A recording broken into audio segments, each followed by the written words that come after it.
ध्येयम सदा परिभवग्नम अभीष्ट दोहम।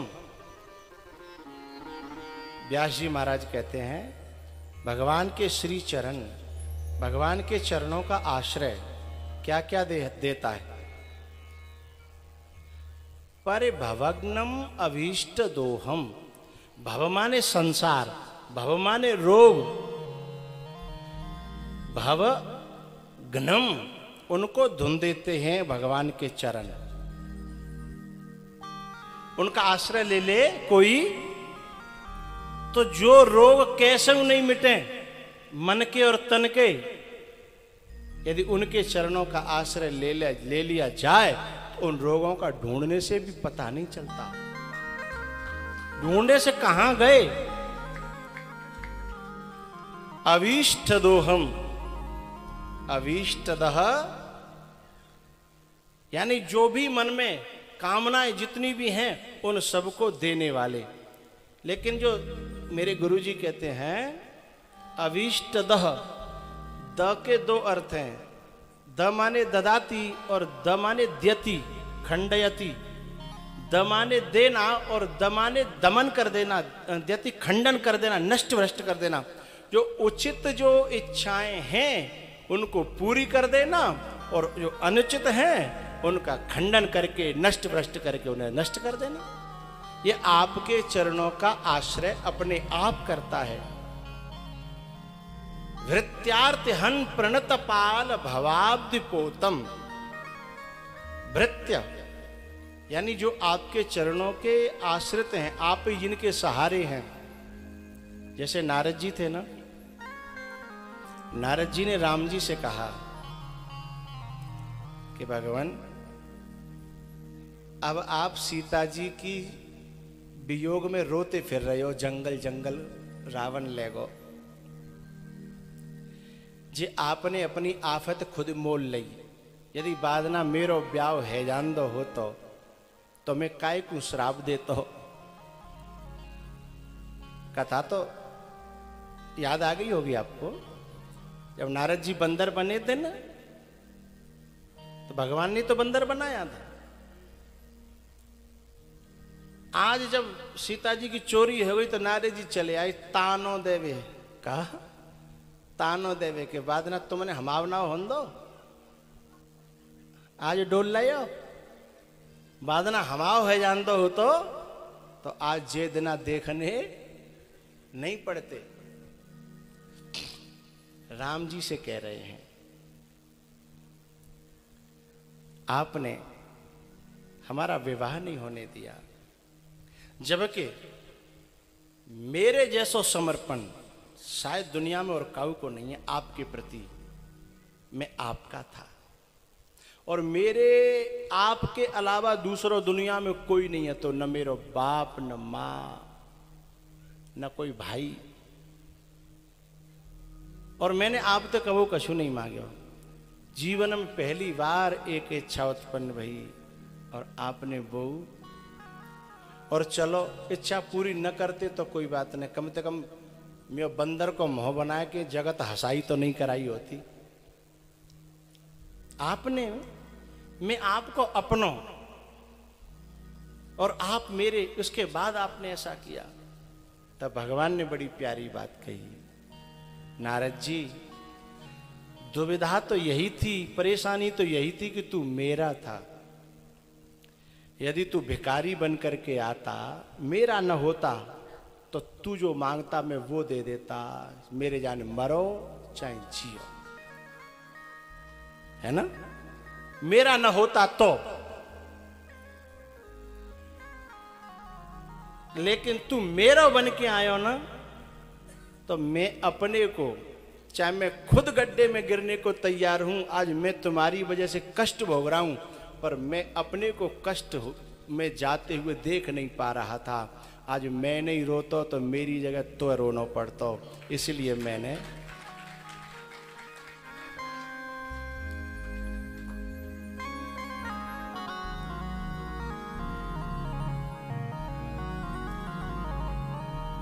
वृत्यार्तिहन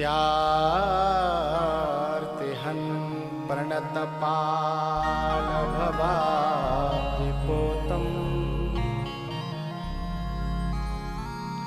वंदे महापुरुष ते चरणारविंदम।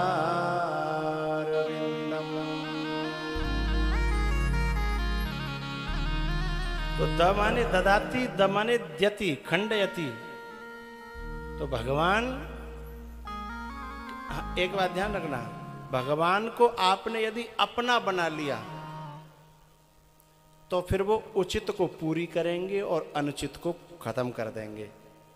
और अपना नहीं बनाया, वैसे भिखारी बन के गए, दर्शन कर भी गए कामना लेके, बाकी तू जाने त्यो काम जाने।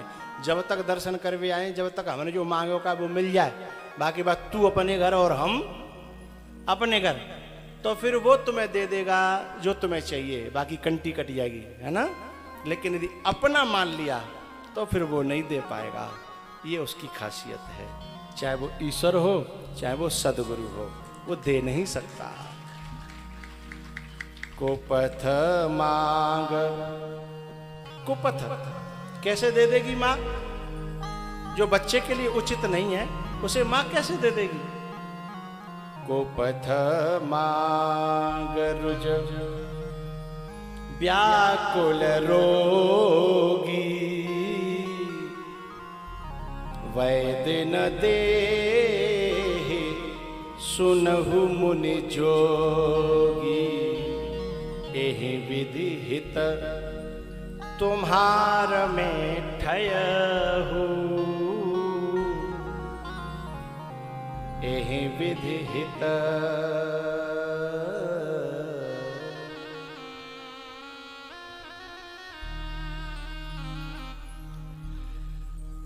सुनीति कहती है, बेटा तेरी छोटी माँ सुरुचि सही कह रही है। यदि तू भगवान के चरणों का आश्रय ले लेगा ना, तो ये गोदियां, ये गद्दियां तो बहुत नीचे रह जाएंगी। तेरे लिए तो ब्रह्मा जी अपनी सीट छोड़ेंगे, हैं? इंद्र भी तेरे लिए सीट छोड़ेगा। ये मृत्यु लोक तो बहुत छोटा रह गया। धर्मार्थ काम मोक्षाख्यम य इच्छेय आत्मनः एकमेव हरेस्तत्र कारणम पाद सेवनम। प्रणत पा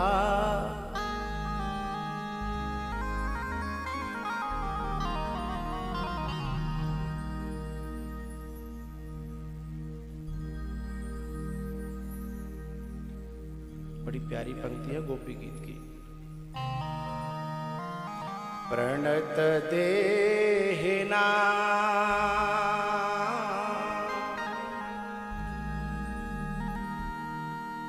एक बात बताऊं,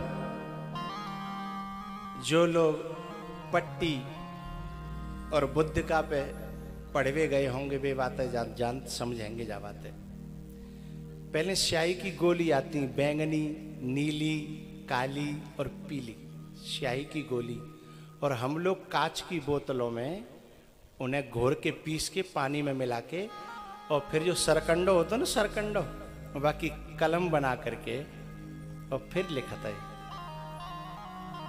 पहले तो खड़ियाते लिखता है पट्टी पे, और फिर कॉपी पे धीमे धीमे हाथ सद जाता था। तो उन दिनों में क्या है, वो बोतल जो थी ना, अब कोई बहुत सारी बोतल तो होती, जैसे तक कौन सी बोतल ढूंढते, लंबी बोतल होती, हाल लुढ़क जाती वो। तो आपका तो मुझे पता नहीं, हम तो एक स्याही सोखता अपने थैला में रखते, राखे होगो तुम लोगों ने स्याही सोखता, है? वो स्याही सोखता अपने बैग में रखते, जैसे ही फैलतू ज्यादा हो, स्याही फैलते ज्यादा ही, जैसी पहली तो स्याही सोखता वहां पे और डाल देते, पूरा न्यू कर कर करके पूरा सोख ले देता, फिर धीमे से निचोड़ के वही शीशी में भर लेता है। इसमें शब्द में एक बात कही है गोपी गीत में, उसे इससे मैं आपको समझा रहा हूं। जैसे स्याही सोखता फैली हुई स्याही को सोख लेता है, ऐसे ही भगवान के चरणों में जो व्यक्ति प्रणाम करता है, समर्पित होता है, गुरु के चरणों में समर्पित होता है कोई व्यक्ति, और जब गुरु की दृष्टि पड़ती है ना उसके ऊपर, तो उसकी नजरें और उसका संकल्प उससे लिपटे हुए पापों को खींच लेता है, कर सनम सोख लेता है, जैसे स्याही सोखता स्याही को सोख लेता है।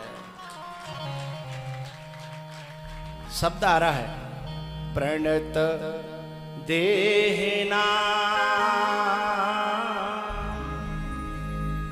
जो चरणों में गिर पड़ा, समर्पित कर दिया है, उसके लिए आप क्या करते हो? भगवान से कह रही गोपियां, पाप कर सनम, स्याही सोखता की तरह आप उन जीवों के पापों को खींच लेते हो। हरति जीवा नाम पापानी इति हरि, जो जीवों के पापों को हरण कर ले, सोख ले, खींच ले, वही तो हरि है, वही तो कृष्ण है। तृण चरानुगम श्रीनिकेतनम,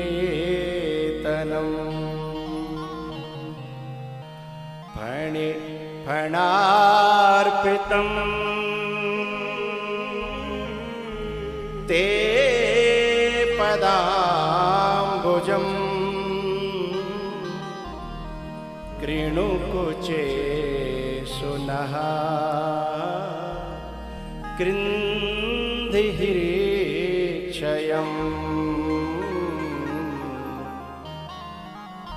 प्रणत देहिना पापकर्षणम्,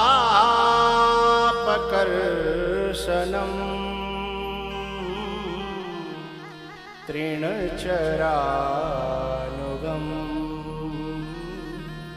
श्रीनिकेतनम।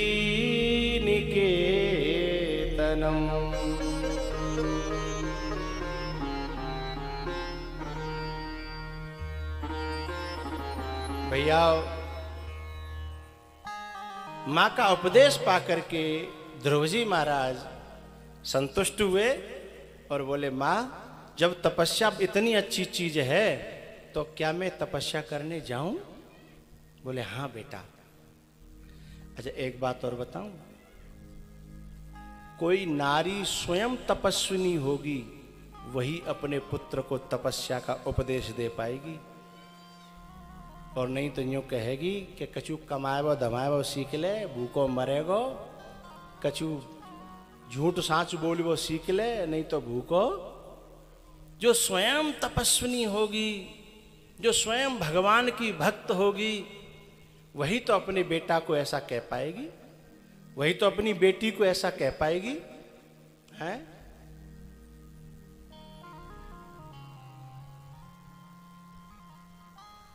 सुनीति तपस्विनी है, सुरुचि नहीं है, सुनीति है। इसलिए सुरुचि की नजर, छोटी की नजर गद्दी पर है, छोटे से पद पर है, लेकिन सुनीति की नजर पद पर नहीं, परम पद पर है, परम पद पर है। तपस्वियों की नजर संसार के पद पे नहीं, परम पद पे होनी चाहिए। बेटा जा तपस्या कर। और ध्रुव जी महाराज चल दिए। एक बात बताऊं,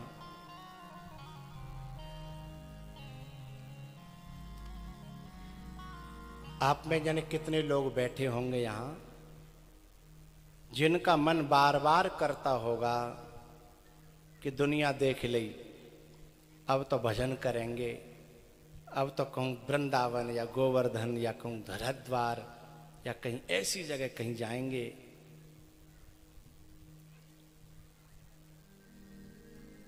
अब कुछ दुनिया देख ली। अच्छा कुछ तो दुनिया कभी कभी औलाद दिखा देती है, किसी किसी को तो अच्छी दुनिया दिखाती है, जो न गुरु दिखा पावे न भगवान दिखा पावे, औलाद दिखाती है, हैं? कोई एक न एक भगवान भेजता है, पर हम समझ नहीं पाते। 100 रसगुल्ला खाए तमाशो घुस के देखें।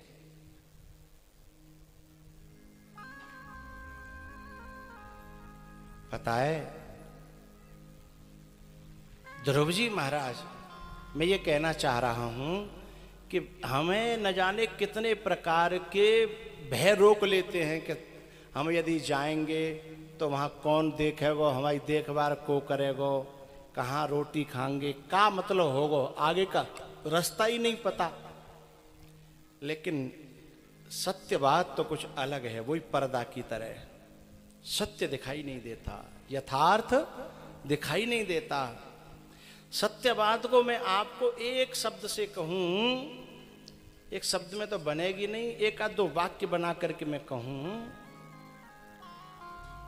मैंने उन लोगों को पिटते हुए देखा है जो संसार के भरोसे जिए, और उन लोगों की सेवा में हजार लोगों को नाक रगड़ते हुए देखा है जो संसार को छोड़ गए और परमात्मा के भरोसे जिए। जबकि लगता उल्टा है, लगता यह है कि भाई देखो संतान सेवा करेगी, नाती सेवा करेंगे, भाई बंधु सेवा करेंगे, लगता तो ये है। परमात्मा कहाँ है, कौन है, देखे और क्या है, लगता तो ये है। लेकिन हकीकत दूसरी है। हकीकत ये है जो ईश्वर के नाम पे झूठे को भी कपड़ा रंग करके बैठ गए, उनकी झोपड़ी में दर्शन करने वालों की लाइन लग गई, सेवा करने वालों की लाइन लग गई। केवल बाको नाम से नाम जुड़ गया और लाइन लग गई। और जो संसार के बने रहे, परिवार के बने रहे, बिन के यहाँ लाइन तो लगी, सेवा करने वालों की नहीं, गाली सुनाने वालों की लाइन लगी परिवार में से ही। नाती अलग कह रहा है, बेटा अलग कह रहा है, परिवार अलग कह रहा है। इसका मतलब ये मत समझना कि मैं तुम्हें घर छोड़ने की बात कह रहा हूं। बात है समर्पण की। हमारा समर्पण कहां है, हमारा झुकाव कहां है? हमारा झुकाव जहां होगा ना, ईश्वर की तरफ झुकाव हो जाए, महापुरुषों की तरफ झुकाव हो जाए।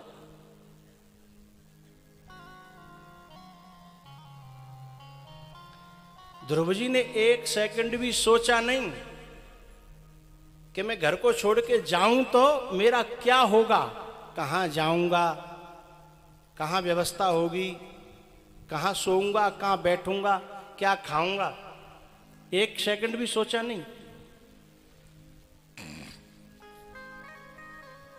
अच्छा एक बात बताओ,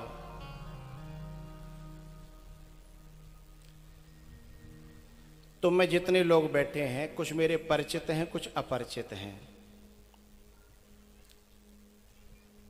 यदि मैं आप में से किसी के यहाँ, अनजान जगह है, आपका गांव है, मुझे पता नहीं, और मैं आपके यहाँ आना चाहता हूँ, मान के चलिए, माना कि XYZ, बीजगणित का सवाल है, ठीक है,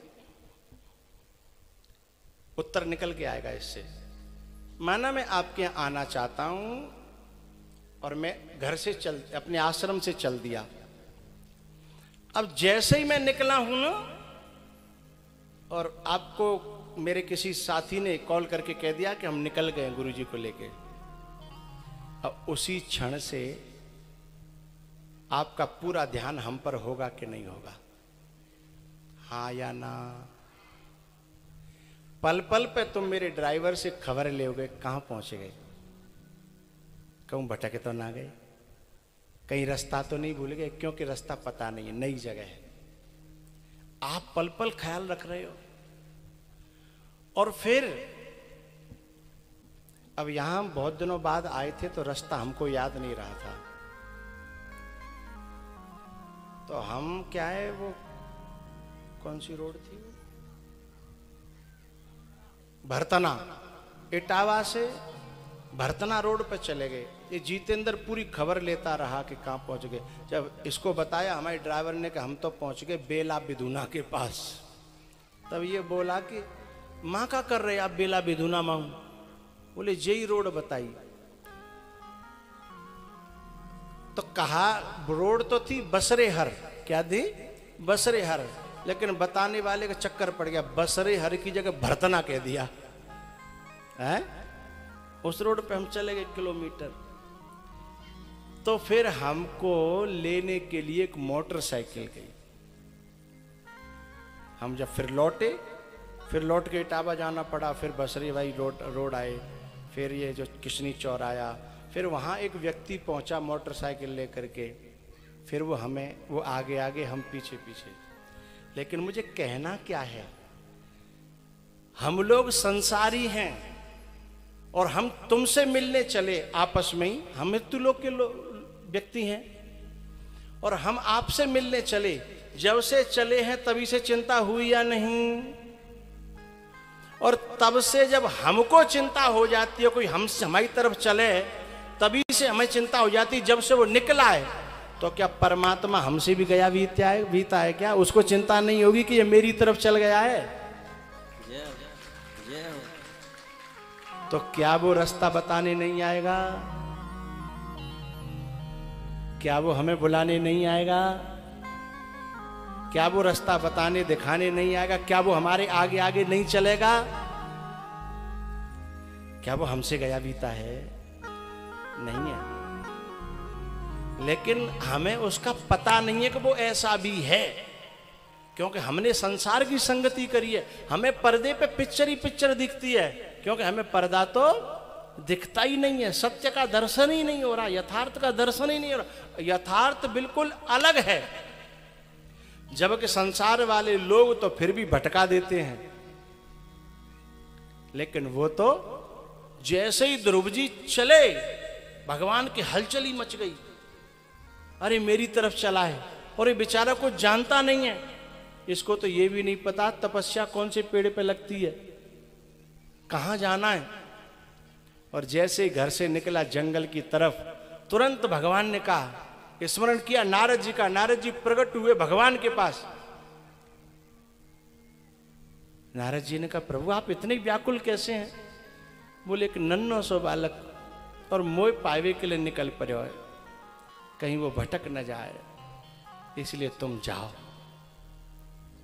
तुम जल्दी से जाओ और उसे अपनाओ।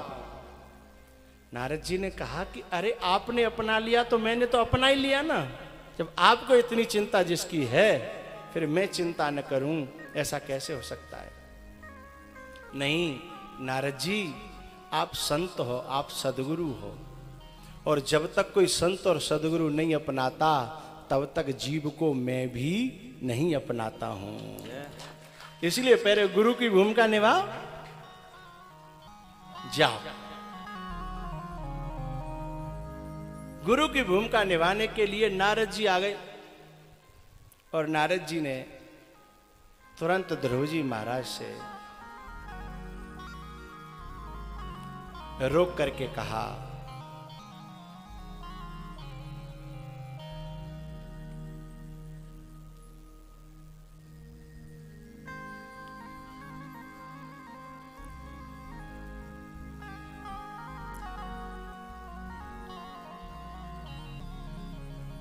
नारद जी आए ध्रुव जी के पास में और बोले, बेटा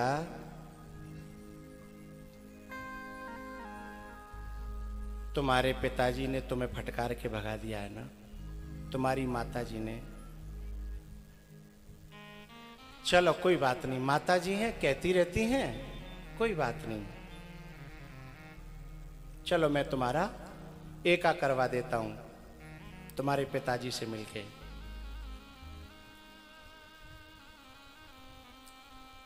बहुत देर तक लेक्चर दिए नारद जी ने, और ध्रुव जी महाराज सुनते रहे। उसके बाद ध्रुव जी ने कहा, महानुभाव, क्या मैं आपका परिचय जान सकता हूं? जो आप मेरे इतने शुभ चिंतक हो, मैं आपको जान सकता हूं क्या? तब नारद जी ने कहा, बेटा मुझे लोग नारद जी कहते हैं।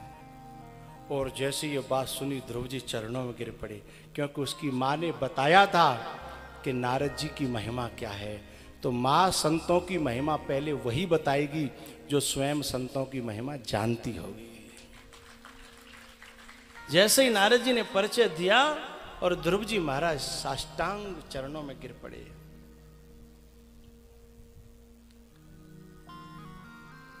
नारद जी ने कहा, बेटा मैं तेरे को घर लौटा के पहुंचा दूं, नहीं बाबा, वैसे तो शायद मैं चला भी जाता लौट करके, कोई और कहता तो, लेकिन आपके दर्शन पाने के बाद भी यदि घर में लौट गया तो आपके दर्शन की महिमा कम नहीं हो जाएगी।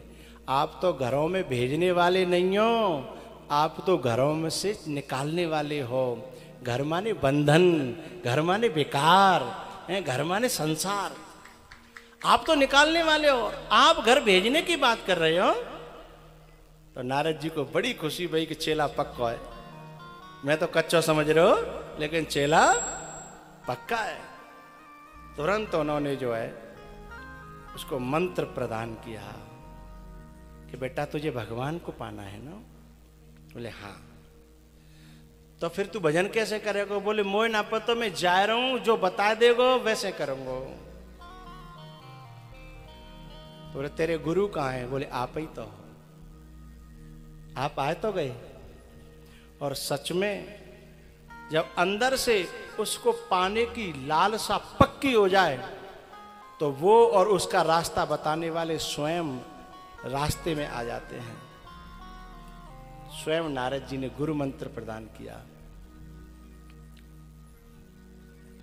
ध्रुव जी महाराज ने घोर साधना की, तपस्या की, भजन किया।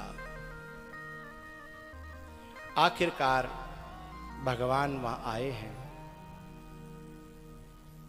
भगवान ने दर्शन दिया और क्या हुआ? ध्रुव जी महाराज दर्शन कर रहे थे लेकिन मन में स्तुति करने की, प्रार्थना करने की इच्छा जागृत हो रही थी। लेकिन प्रार्थना क्यों नहीं कर पा रहे थे? क्योंकि स्कूल देखे ही नहीं हो। 5 साल की तो उम्र ही थी और पहले स्कूल जाने के लिए 8 साल के, 6 7 साल के बालक रह जाते, तब कौन पढ़े हुए। ये तो 5 ही साल के थे, पढ़े तो थे ही नहीं, स्तुति करे कहां से? लेकिन मन में प्रार्थना भीतर से उपज रही थी, स्तुति करने का मन बन रहा था बहुत। लेकिन भगवान ने समझ लिया, जान लिया कि ये मेरी स्तुति करना चाह रहा है, लेकिन करें क्या? ये पढ़ा तो है नहीं, स्तुति कैसे करें? तो स्वयं भगवान ने अपने शंख को और ध्रुव जी के कपोल से, गाल से छुपाया और गाल से छुपा करके और संकल्प से सारी विद्याएं ध्रुव जी के हृदय में प्रकट हो गई। एक बात बताऊं, परमात्मा या कोई सिद्ध महात्मा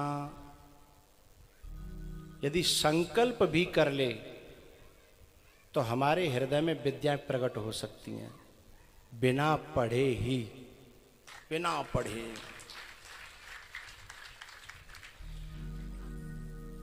एक हमारे देश में इतने विद्वान भाई हैं बिना पढ़े लिखे। एक दिन मैं गुरुजी के पास बैठा था तो गुरुजी ने बताया कि मूर्ति, एक तस्वीर टंगी थी गुरुजी के गुरुजी, जिन्होंने उन्हें उपनिषद पढ़ाई, वेदांत पढ़ाया और अनेकों शास्त्रों का अध्ययन कराया। मुझे बात क्या कहनी है उस पर ले आऊं आपको। नेट पकड़ गया। तो जो गुरुजी के जो गुरुजी थे, उन्होंने, मेरे गुरुजी मुझे बता रहे थे कि इन्होंने मुझे बहुत पढ़ाया, इनकी बड़ी कृपा है मेरे ऊपर। और जब भी उनको वो याद करते, आंखों में उनकी आंसू आ जाते हैं, क्योंकि उनकी कृपाएं महसूस करते हैं। तो उन्होंने एक अचंभे की बात बताई। वो बोले कि उन्होंने बताया कि मुझे ये पढ़ाया और बड़े बड़े ग्रंथ पढ़ाए जो बड़े ऊंचे ऊंचे ग्रंथ। तब मैंने एक बात पूछी, मैंने कि गुरुजी जी पढ़े कितने आते हैं? तो गुरुजी ने बताया कि जे हमारे गुरुजी कक्षा 4 तक पढ़े, बस कक्षा 4 तक पढ़े थे। और उन्होंने क्या क्या पढ़ाया? उपनिषद पढ़ाई, ब्रह्म सूत्र पढ़ाया है, गीता पढ़ाई, शांकर भाष्य, और जाने क्या क्या पढ़ाया। और खुद कितने पढ़े थे? कक्षा 4। क्यों? क्योंकि विद्या स्कूलों में नहीं, विद्या हृदय में होती है। और किसी महापुरुष का संकल्प हो जाए तो विद्या हृदय में प्रकट हो जाती है। और प्रकट हुई विद्या ही फलती है जीवन में। रटी भई विद्या फलती नहीं है। ये रटी भई तो जो जैसे कहा पहाड़ों रट राखो है, और भाई बीच में टोक दे तुम तो फिर वो फिर आगे नहीं बढ़ पावे। वो फिर बातें को आगे बोले नहीं, शुरू तो आना पड़ेगा।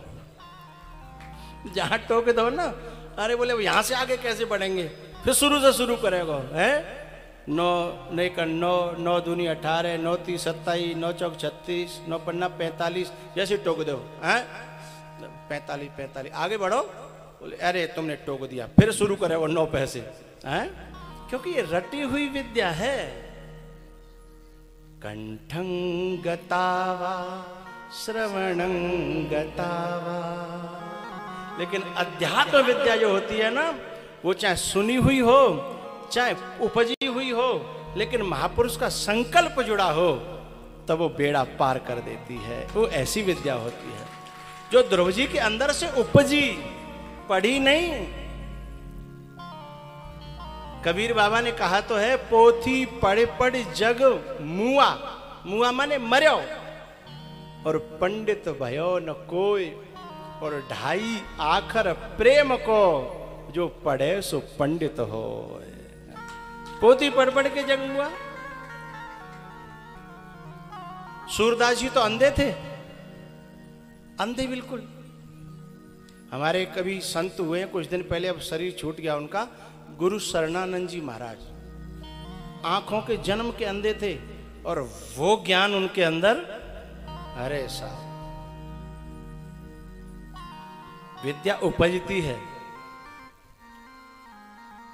अच्छा ऐसे समझो, एक छोटा सा दृष्टांत दूं। जो गड्ढे में पानी इधर उधर से ला करके भर दिया जाता है, एक तो वो पानी है, और एक जो है कुआं खोद के और स्रोत में तो जो फूटो भयो झरना को पानी, कुआं में झर होती है, झर झरता है उनमें से, उनको जो पानी है वह गड्ढा के पानी में और वह कुआं में जो झर है उसके पानी में क्या अंतर है? गड्ढा के पानी पी लोगे नहीं पियोगे, लेकिन कुआं के पानी है तुरंत पी लोगे। क्योंकि वो इधर गड्ढा में इधर उधर से भरो भयो है, लेकिन कुआं में हृदय की ग्रंथियों में से फूटो भयो है, स्रोत फूटा है। ऐसे ज्ञान का स्रोत फूटता है ना, वो ज्ञान अलग है। और ये इकट्ठा किया हुआ बटोरा हुआ है? तो ध्रुव जी के अंदर से ज्ञान फूटा। यो अंतः प्रविश्य मम वाचमिमां प्रसुप्ताम् संजीवयत्यखिल शक्तिधरः स्वधाम्ना अन्याश्च हस्तचरणश्रवणत्वगादि प्राणान्नमो भगवते पुरुषाय तुभ्यम्। ध्रुव जी की स्तुति का ये बड़ा प्यारा सर्वप्रथम श्लोक है। सर्वप्रथम बड़ा प्यारा श्लोक है, बड़ा गंभीरता भरा हुआ श्लोक है।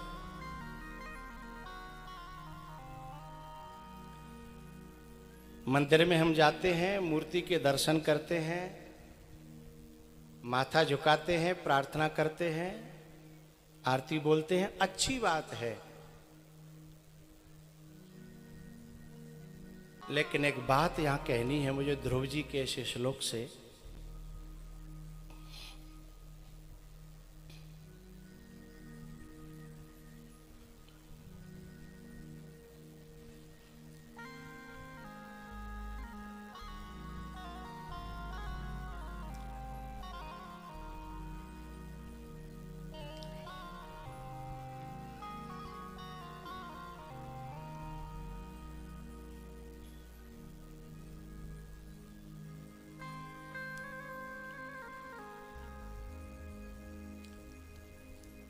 किसी के अकाउंट में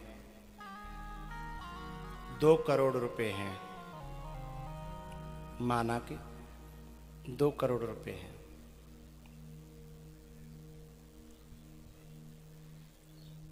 लेकिन वहां ने कही कि मैंने आपको 2 करोड़ रुपए दिए दूसरे आदमी से, लेकिन जब तक आपके अकाउंट में नहीं आए तब तक आपके काय काम के, चाहे वो 1000 बेर कहे कि मैंने तुम्हें दे।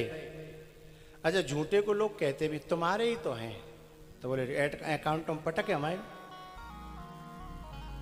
कहने की बात अलग है और भेजने की बात अलग है।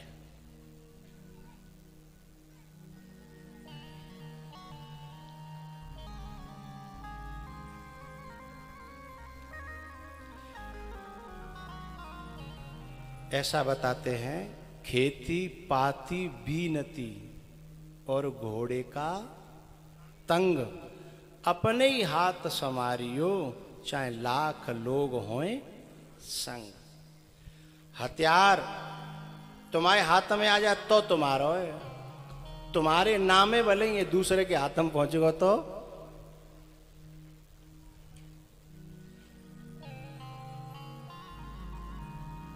क्योंकि हथियार जिसके हाथ में पहुंच जाता है उसी का हो जाता है।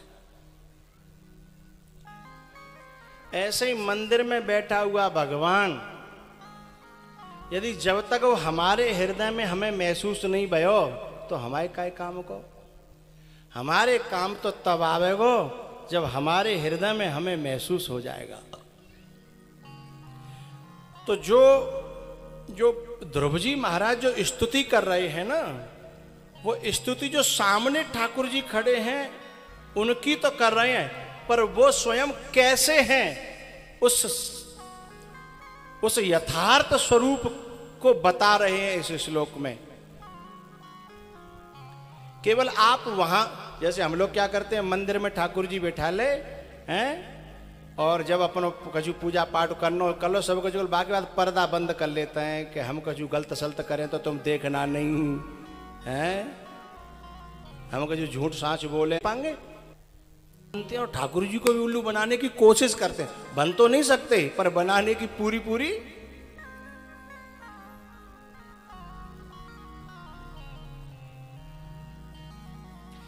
लेकिन ये बात थोड़ी सी ऊपर की है। जब तक हृदय में परमात्मा को महसूस न कर पाओ, समझ न पाओ, तब तक इस बात को मानते रहना कि ठाकुर जी मंदिर में हैं। कहीं ऐसा नहीं हो कि तुम यहां भी महसूस नहीं कर पाओ और बहु बंद कर दो, सो नहीं चलेगा। तब तक उसे वहां मानते रहना है। लेकिन जब वो अपने अंदर महसूस होने लगे तो फिर यद यद कर्म करोमि तत्तद अखिलम शंभो तवाराधनम। फिर तुम जो जो कर्म करोगे ना वो सब पूजा होगी, जहां जहां जाओगे वही परिक्रमा होगी, जो जो बोलोगे वही भगवान का कीर्तन और भजन होगा। लेकिन जब महसूस करोगे तब समझ में आ जाएगा तब। तो क्या कह रहे हैं ध्रुव जी महाराज, योवंतः प्रविश्य, आप जो हो ना वो केवल बाहर दिख रहे हो वो ही नहीं हो, अंतः प्रविश्य, आप मेरे अंदर भी प्रवेश कर गए हो। और आपने अंदर प्रवेश करके क्या किया है, अंतः प्रविश्य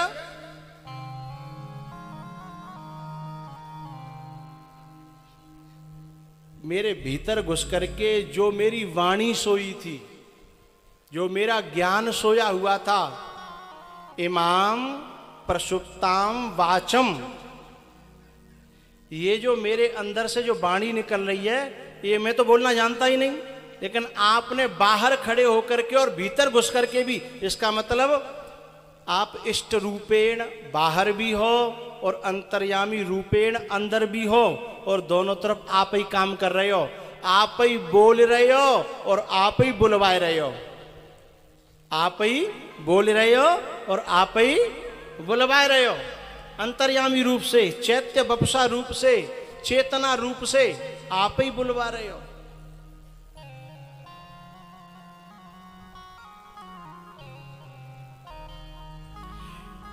यो अन्तः प्रविश्य मम वाच मे मां प्रसुप्ता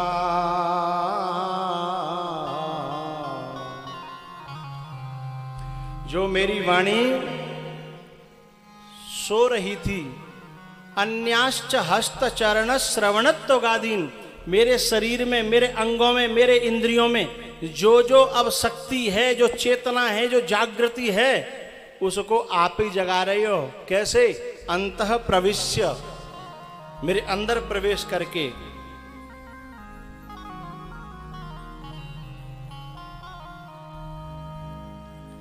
यहां एक बड़ी प्यारी बात श्रीधर स्वामी जी ने कही है कि आप अंदर जो जागृत कर रहे हो, मेरे अंदर जो शक्ति को, ध्रुव जी महाराज की जो भावना है वह स्वधामना, स्वधामना शब्द का श्रीधर स्वामी जी ने अर्थ किया चित शक्त्या, जो चित शक्ति है, जो मेरे अंदर जो चेतना है, वही तो आप हो। यानी चित शक्ति रूप से अंदर हो और साकार रूप से बाहर हो। इसलिए मैं जो बोल रहा हूं उसमें भी मेरा कुछ मत समझना। जो मैं अभी अभी हम गा रहे थे ना, मेरा आपकी कृपा से सब काम हो रहा है।